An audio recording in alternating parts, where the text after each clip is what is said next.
The old monk who never spoke until my mother was dying. If you feel tired from trying to hold it all together, maybe, just maybe, you can let go for a moment. There are wounds without names. They don't scream. They sit quietly until the room is silent enough to hear them. There was a man who couldn't cry, not even at his daughter's funeral. But every night, he dreamed of being born as her. He would wake up, drenched in sweat, not knowing if he was a father mourning a child, or a child searching for her father. We don't just carry the memories of our ancestors. Sometimes, we carry the echoes of ourselves from lives long past. Let me tell you what really happened. My mother was afraid of silence. Growing up, I was used to the constant murmur of a radio playing through the night. Not because she liked music, but because silence made her remember things she couldn't name.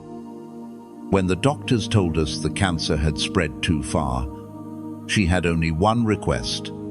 Please, don't put me in a hospital. I don't want to die surrounded by machines. Find me a quiet place, but not alone. We found a small monastery in the mountains. They offered end-of-life care for people like my mother, those who didn't fear death, but feared dying without human warmth. There was an old monk there. They called him the Silent One. No one remembered the sound of his voice. Not even the other monks. They said he had taken a vow of silence so long ago that even words forgot him. But strangely, my mother was drawn to him. Every morning, she would sit at a distance, watching him sweep leaves.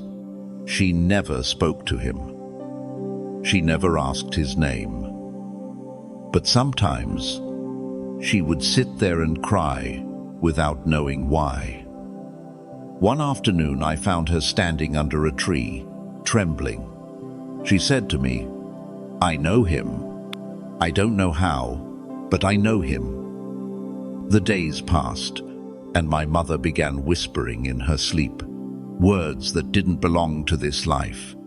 She spoke a language I couldn't recognize, like a mantra from a dream she couldn't wake up from. One morning, before sunrise, I found the old monk sitting by her bed. He was holding her hand, silently. And then, for the first time, he spoke. His voice was rough, like dry leaves brushing against stone. He said, "She's untying what she once tied, a long, long time ago." I asked him, "Did you know my mother before?" He looked at me, his eyes piercing through lifetimes, and said, "She silenced me once. Now, I keep silence for her." After that, he bowed and left the room. That night, my mother passed away. No radio. No fear. Only the sound of wind weaving through the leaves. We think karma is punishment, but karma is simply unfinished stories.